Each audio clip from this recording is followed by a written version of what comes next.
What's up, ladies and gentlemen? Welcome back to Switch Talk, the perfectly pocket-sized podcast where we discuss the latest and greatest games coming to the hybrid console that has stolen our hearts and minds, the Nintendo Switch. Welcome back. Now, this is a momentous occasion because on today's episode, I'm going to explain how, for the second time in my entire history as a podcaster, I'm wrong. I've been proved wrong. Clay Howard was a big advocate for Kirby Star Allies. It is Kirby Star Allies. Is that correct, Clay? Correct. Yep. That's correct. He told me this game's going to be great. And I said, Huxpa, no way. And I was proved wrong. We're going to discuss it today. I want to welcome back my co-host, Clay Howard, as I mentioned before, and David Jones. Welcome back, everyone. Again, 30 minutes or less. We try to discuss the game, break it down, share our thoughts on it. At the end, we're going to be rating the game as well. And we're just here to have a good time, you know what I'm saying? We're just here to bounce ideas off the walls, see what sticks. Now, Clay, I'm going to let you take over the episode because I don't deserve to speak. I really don't deserve to have a say. So why don't you break it down for us? What's going on here? What's this pink puff all about? Tell me. All right. Yes. So in a kind of rather unorthodox time slot, we have a Kirby game for this console. Usually we don't get our Kirby games until the end of a console's life. But for whatever reason, Nintendo has blessed us with a new Kirby game for the Nintendo Switch. And just as the title of the game pretty much alludes to, this game is all about playing with others, whether that be couch co-op or computer players. And so, that being said, I started off this game playing with a bunch of friends. So my first experience with this outside of the demo was playing 4-player with my wife and 2 friends. And so me and one good friend were pretty well versed in Kirby games, and then the other 2 not being, big professionals in it by any means. And so yeah, it was great. We had a really great first experience with it. The game kind of starts you off and kind of walks you through it. And get you started, and then eventually from there it does kind of ramp up and things do get more thematic and a little over the top. And so as it went, I had a great time. We played that late into the Friday night, the day it released, and then got up the next morning and played quite a few more hours by myself and had equally as much fun. I know a lot of people think it's better, just co-op on the couch, but I think it works both ways, and I mean, everything's fun to play with people more than playing by yourself, I would argue.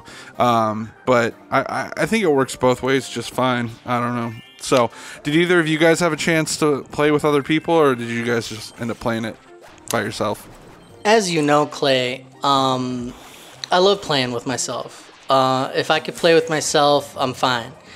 Playing with myself is great. It's a little stress relief at the end of the day. Just playing with myself is the way I like to roll. But the co-op experiences obviously in this day and age are more prevalent. I was very surprised that Kirby was going to go that route again. This isn't the first foray and that Kirby has been multiplayer focused, but with the Switch, I feel like it's really trying to push us in that direction. So it was interesting. I only got to play single player. I am moving, as you can see from the background. We are in the Nintendo Village Chicago studios in construction, so I wasn't able to do it. I just had too much going on. But as a single player game, I was severely impressed. I mean, all aspects. David, how did you play the game? I did the same as you, as all single player. I don't have as happening of social life as Clay, so I just didn't have the opportunity. I meant to play it with my wife, but we just never ended up having the time to play it together. And I would expect that that's going to be the experience for a lot of people, right? I mean, when I was younger, it was all about couch co-op. I mean, that's just how things were done. And then I know that, as time went on, split screen multiplayer has just gone by the wayside. They want to sell you a system. They want you playing online and connecting with people that way. That's across all the platforms. So again, I just don't have that. I don't go over someone's house and have that time or have anybody come over. I mean, as we get older, the adult gamers at least out there probably can relate. So I think we got a good mix of experience about how people are gonna take in the game. So, starting off with that, that's a big thing worth kind of bringing up. I know some people argued that they thought the AI in this game was either like too helpful or not helpful enough. And I honestly think it was kind of the perfect mix, because in this game there's a lot of times where you need to call upon your partner to perform a certain task based on the abilities they have. You don't have those abilities, and so you need to rely on others. And so in this game, they literally, without you even having to tell them, they'll see a thing and go, wow, I can do that. And they'll jump up and do said action. But then some people complain, you can beat this game without even having to do anything. You just let the computer do it. So I don't understand how you make somebody happy like that. You can't have both. I mean, I'd rather have a smart AI than a dumb, AI, especially when you need to rely on others. And so I was actually very impressed with how well it knew what to do. And if I needed to do something, it wasn't overly frustrating to get it to do that. Yeah, I think if you're going to put AI in the game, it's better to make it smarter than dumber, because that can be really immersion breaking if one of your buddies is like stuck running up against a wall trying to hit an enemy or something. And I've seen that in a lot of other co-op based games where the computer takes control of players, and in this game it felt just really natural, and it was like I kept getting into situations where I felt like the computer was not going to know what to do and it was going to get broken and I was going to get frustrated, and they always just, hey, yep, I got you. And I don't think that's a problem at all with the type of game that Kirby is. I think there is a certain amount of feeling empowered while you play Kirby. Like, it's not a tedious, really difficult Super Meat Boy type platformer. The part of the charm is that there's, I wouldn't say relaxing is the right word, but it's less tense, and I think that's kind of the whole charm and feel of the whole series, is kind of like a less tense, more relaxing platform experience.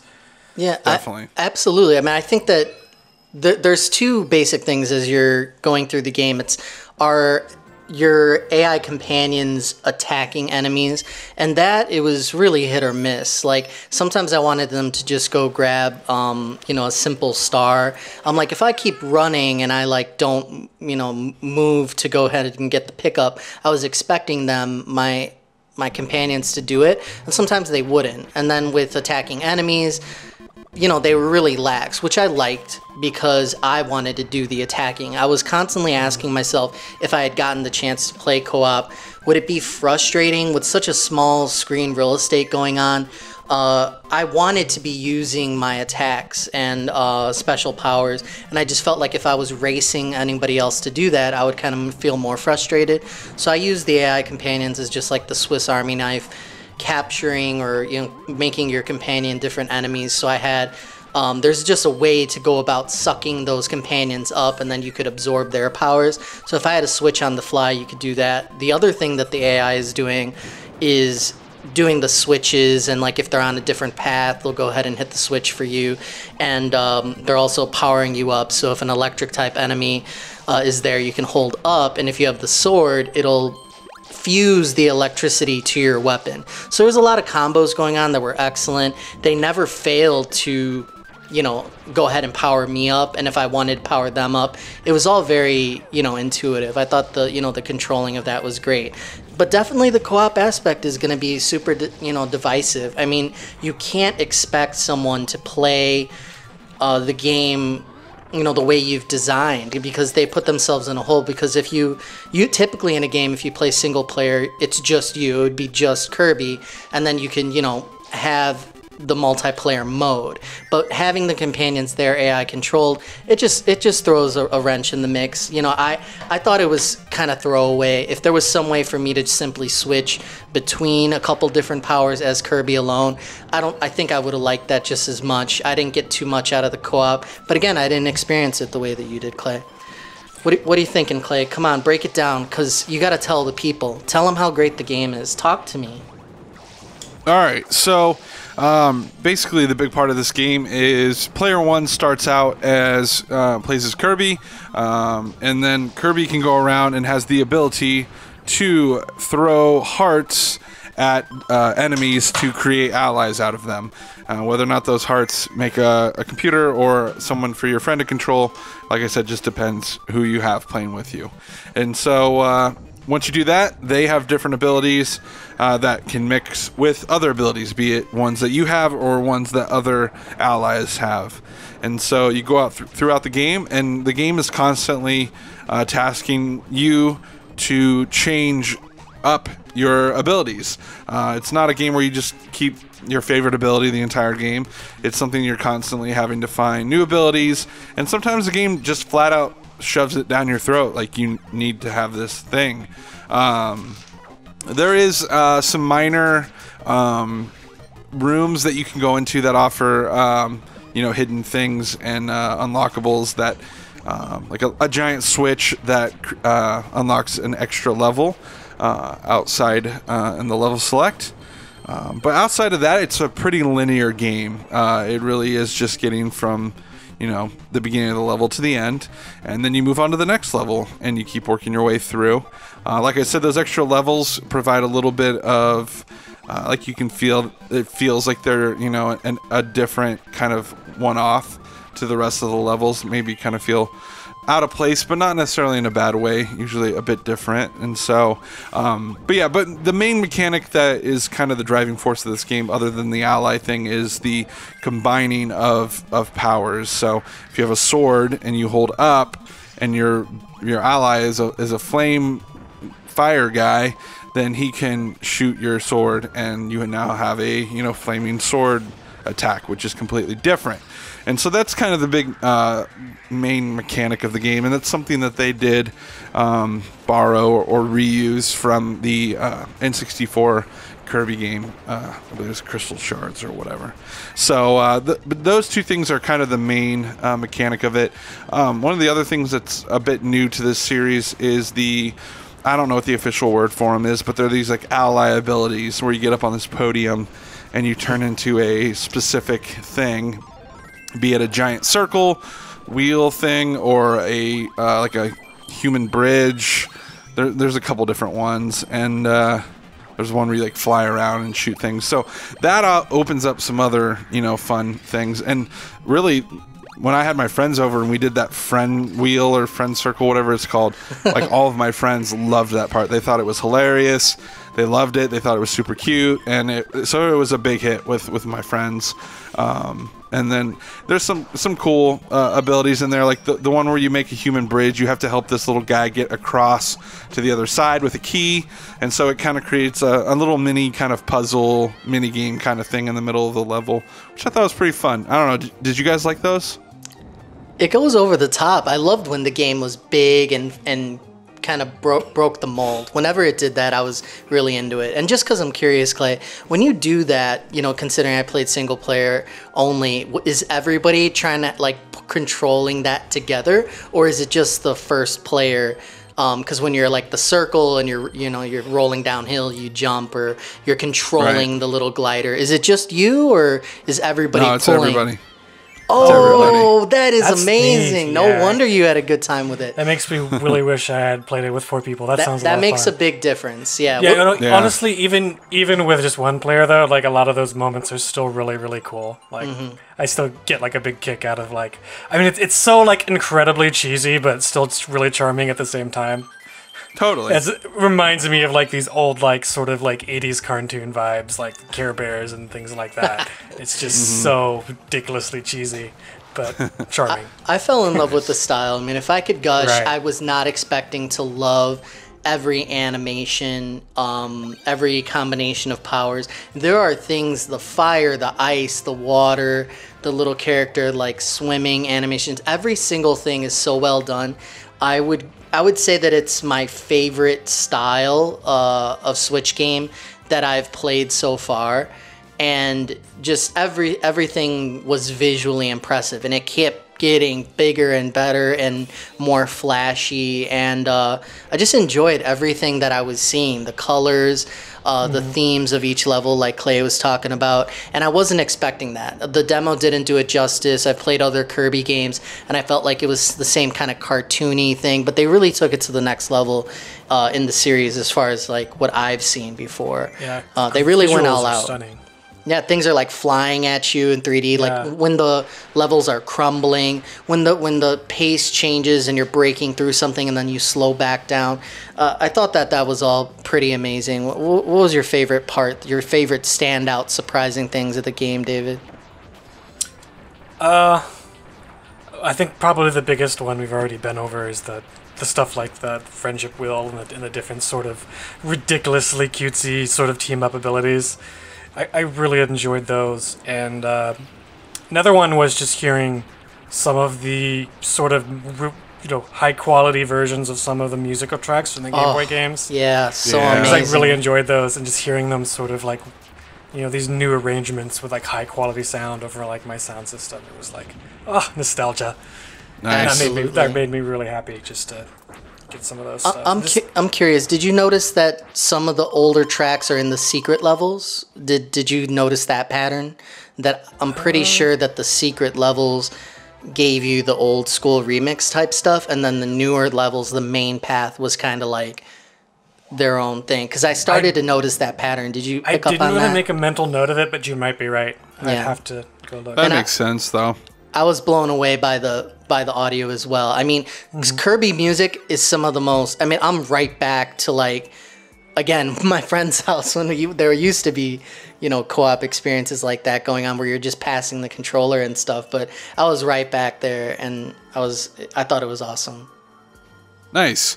One thing for me that's just always been really fun with this game is I always feel like there's something I haven't figured out and I haven't realized. So there's always new discoveries happening with this game. In fact, the last time I was playing it, I had the bomb ability, and then I held up and was given the the wind ability, which turned my bombs into these like cyclone bomb things. Sweet. And if you jump with them, it like you literally hold on to the bomb and it's like a balloon and it just takes you up. And so you just go cool. up with it, and until you like let go, you just stay in the air. Yeah, and just like stuff like that, where like I had no idea, and you do it, and all of a sudden you're like, "Whoa, that's super cool!" Like that's a really, really neat thing. And so there's a lot of discovering new things like that. There's new characters that you can join with. There's supposed new DLC on the way for additional characters. What? Oh, the Dreamland 2 DLC? That looks incredible. I didn't even hear about this. Whoa. It was in the direct number of weeks Oh, back. I must have missed it. Okay, cool. Yeah. Wow. So they got some DLC characters coming, which is cool. Yeah, I know some people mentioned that it's maybe a shorter game. I actually haven't even got to the end of it yet. I found myself rushing to try to get to the end, and I was like, no, I'm just going to slow down and enjoy myself. I've already missed a number of things throughout levels, so I already have some levels to go back and collect everything for, but I'm not even mad. I mean, you do get to certain parts, and you're like, crap, I need this ability, and there's no way to get it, and so that can be a little frustrating at times, but it gives me something to go back and do at the end. So, moving forward with this conversation, I think the big thing, probably the number one issue that people have with these games, and the thing that arguably Tony had an issue with in this game, is the difficulty. Some people argue that if a game doesn't have any challenge to it, then it's not a good game, or it's not for them. And my argument from day one with this game was, it doesn't have to be challenging to be fun, or endearing, or enjoyable. I don't know. So I'll just open it up at that. And it sounds like Tony came around, at least to some degree. I was wrong. Please don't tell me, like, don't just say what you think I want to hear, by the way, dude. Like, please feel free to be honest. Okay, let me. I apologize personally to Clay Howard. I was completely. I don't want you to apologize. I prejudged the game. I fall on my sword. Thousand apologies. I mean, just because I prejudge games according to Clay. I hate everything. and I've never experienced Nintendo Joy.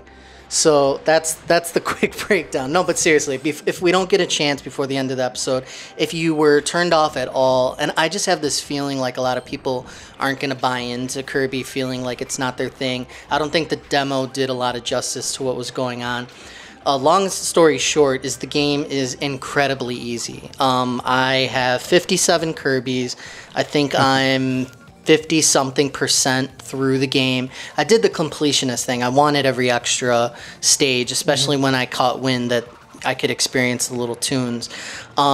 It's the levels are extremely bite-sized. I mean, I don't know if it's more than a couple minutes for each level. Right. Here's the sad part of this. This would be a Game of the Year contender for me if there was simply one more layer to the combat. You are decked out. I mean, not only is the combining of the powers awesome, but the individual powers. So you're over here, you know, like a ninja, and then, you know, you can add on the flame or the wind, you know, to it. But on their own, like, all the classic powers are there, some new stuff, and it's great. The issue is this. When you're flying through and you have your AI companions and maybe they're attacking, maybe they're not, it takes a couple of hits to destroy most enemies, which is a shame. The bosses mix it up a little more. The stages are going crazy. The lights are everywhere. I wanted the boss battles to extend further because you can beat them in seconds. But the boss animations have different layers, and if you allow them to get raged up toward the end of their life, or you allow the battle to continue, some crazy stuff happens. So long story short, if this game had one extra layer where if I have a flame sword and I'm attacking a flame enemy, if they had beefed up and got powerful and bigger, and then it literally required you as a team to kind of maybe all attack at once, or maybe somebody has to attack the front and keep them occupied while someone floats to the back and has to attack weak spots, then this whole game is completely different. Like, flipped it to an almost perfect experience. But literally, I died twice in hours and hours of play, and once it was because I was literally like looking to the side and doing something else, because it was just that easy. And it's a shame in a certain sense, because difficulty is something that's challenging, that's my thing. And, you know, unfortunately, that is for a lot of people. That's what I'm looking for. And that's just period. And that's why I have to dock it as an experience for myself. But a kid playing this, like if I played this and I was like, I don't know, how old are kids when they play, you know, games like this? But I'd be like, boom, like it'd be perfect, you know, like this is the perfect platformer for a younger audience. What do you think, David? Like, what are your thoughts on all this? You know, I see where you're coming from, and to an extent, I kind of agree. But I still think how many times did you die? I'm sorry. Once. Okay, rest and my that was case. because I fell. I know, right? Me too. An enemy never killed me. Like it was just like a stupid thing where my where my thumb slipped and then I Same. fell. So that says something. That's yeah. all I'm So saying. it's not difficult at all, but I still had like a lot of fun throughout the whole thing. Oh and yeah, I loved every minute. Yeah. I don't think I just don't want to give the impression that this is just a kids game, because I think that there's going to be plenty of adults that are going to have like a blast with this game. Particularly if you've played the old games and have fond memories of them. But yeah, it is perfect for kids as well, but I think it's more of like a sort of a all ages experience, kind of like, you know, like a Disney movie equivalent to video games. It really does work for everyone. That was beautiful, maybe, David. What a great thing. There you go. I mean, unless, as you said, if people like really that the only reason they play video games is to sort of have a really punishing experience, then it might not be the game for you. And I think we probably all can kind of sort of freely admit that. Yeah. At the same time, the part that I do agree with you is I did find that because it was so easy, that the length that I wanted to play it in a single sitting was a little bit less than a lot of these other first-party games I've played. Just because it felt like such a walk in the park, I sort of got my fulfillment of my sort of Kirby power trip for the day, and then I wanted to play something else. Mm-hmm. Absolutely. Fair enough. I could agree with that. I think maybe smaller doses is but not within bad that, for this game. Within that time segment, like before I wanted to play something else, I was having a really good time and was having a blast. So other than that, and I think there's also something to be said that's kind of a criticism, is that the Kirby series has been kind of playing it safe for a while. Yeah. And I wouldn't, while I love this game, I would kind of want maybe them to try something a little bit more different next time. Like, I don't know, something really more out of the box like they've been doing with Mario and Zelda on the Switch. So if you go in with that expectation that this is going to be the Switch Kirby that changes everything, yeah, don't go in expecting that, because it's a new mechanic, it's a cool mechanic, you know, with co-op, but outside of that, it's still really the same Kirby experience, except with a really good presentation, really charming graphics and characters, and co-op mode that, well, I can't personally attest to, from what I've heard, is like a lot of fun. If you're okay with that, highly recommended.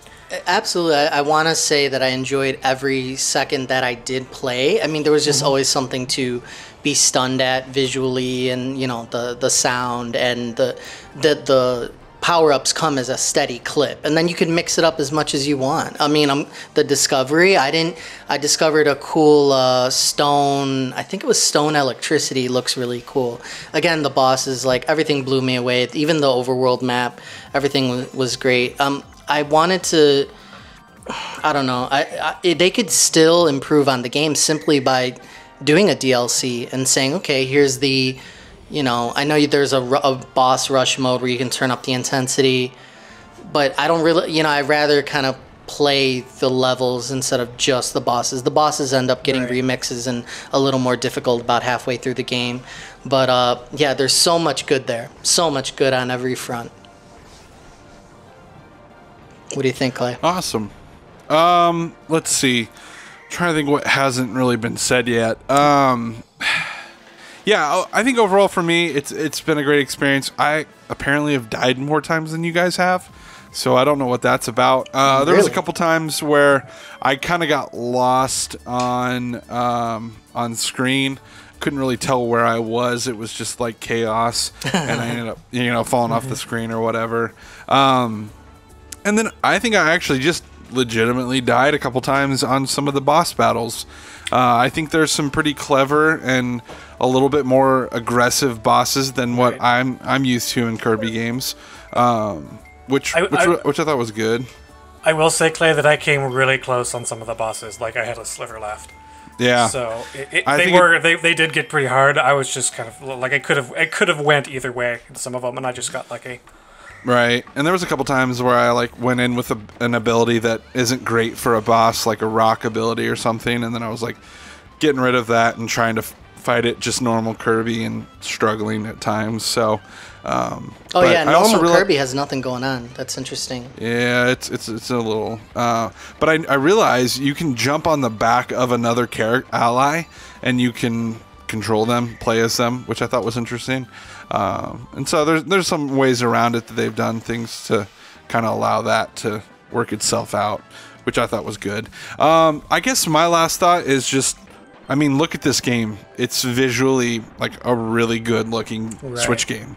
It's beautiful. The backgrounds are awesome. The characters and their animations look super good, like Tony mentioned earlier. And so, yeah, it's just a beautiful game visually and musically. And so, at the very least, if you're a lover of Nintendo games, I think you can at least appreciate that. It's a good game to just sit down and kind of zone out and just have a real, like, calm, easygoing gaming experience. You're not getting a freaking hemorrhage like you're playing Fortnite or something where you're like stressed out. You can't. Yeah, you like go get done and go yell at your wife. No, you're like playing Kirby. Oh my God, you can actually bring your wife in and play with her instead of yelling at her. Oh my yeah, so if you have a kid, Kirby helps with. Stay away from domestic abuse. If you have a kid or a wife that you want to play games with, I highly recommend this game. I think it's great for that. Or if you just have some friends that aren't really big gamers, this is a cute way to get people to drop their guard and come in and play some no big deal. You have 70 lives. Like, who cares if you die? Like, I'm not mad. Here's another character. Here you go. No big deal. So it's a really easy way to get people involved, and I think it's as cute and charming as it's ever been. So that's what all I gotta say. The depth that you mentioned, like when you jump on characters, like if you go into the menu screens or you miss it on some of these tutorials, there's so much depth there. Like you said, you can, hop on someone's back. If you pause the game when you get a new ability, or even when you sit on someone, on your ally, and hit, you know, the menu button, there's the description. So I kept stopping to read the description of, you know, the cute, like, you know, the painter or whatever was gonna happen. And then it also has a move list that's like 2-3 pages long. Like some of these have like, you know, air attacks and like ground pound type stuff. And on the animations are all different, but what's the use? Like I didn't have to do anything. Like when it came boss time, I spammed the attack that I knew was strongest. I would hold the button half the time. And, you know, it was just really interesting. I don't know, it's just, I really wanted to be able to be challenged to do something with that, and had I, then it would have been like a near perfect game for me. This has been fun. Again, second time in my whole career that I've been wrong, so thanks. I love it Clay. when you're wrong, dude. I'm sorry. Yeah, second time. Last thing I want to say. Yeah, oh, I'm keeping count. One negative that I forgot I need to mention really quickly is every time you go in a door, there is a loading screen. Thank it's like you. Blue, Oh. and they're just so they're just long enough that it takes you out of it, and I really don't like that. That's the only negative thing about this game that I'm not a fan of, is just those loading screens. I mean, they put stuff there to kind of help it go by, but after a while you're just like annoyed. You're like, especially if you have to go back into a room to do something really quickly and come back out. If you or you accidentally go into a room after you just came out of it, it's like another 30 seconds just to get back to going through the game. I can't imagine why. I mean, the only thing I could think of is they wanted to preserve that Kirby feel, because, you know, the little segments and going through the doors is a Kirby thing. I mean, this is from, you know, from the first couple Kirby games, and it felt that way, but right away, I mean, had they done the door thing for like the first level and then abandoned it and just had, you know, scoped levels, you know, where you could just go through, it was severely annoying. I didn't understand why the camera had to be so close and constrained all the time. I'd love it if it would have zoomed out. It was confining for no reason, but, you know, what are you gonna do? It's not a perfect game by any means. But what is it according to our ratings? Quickly, David, what do you score the game? I'll give it an 8 out of 10. Wait, are we doing out of 5, I thought? Thought it was out of 5. No. A 10? Okay. Everyone's MV into does 10 it. these days. Nintendo Village does it out of 5. We don't. Go, Clay. 8. Yeah, I'll give it an 8 out of 10. I think that's pretty fair. I'll give it an 8 out of 10 as well. Oh my god, we got a consensus! We don't even have to agree. average. Thank you, Woohoo. everybody, for joining us for Switch Talk, where we discuss games on the Switch. And Oh, yeah. I was wrong. We'll see you next time when I won't be wrong.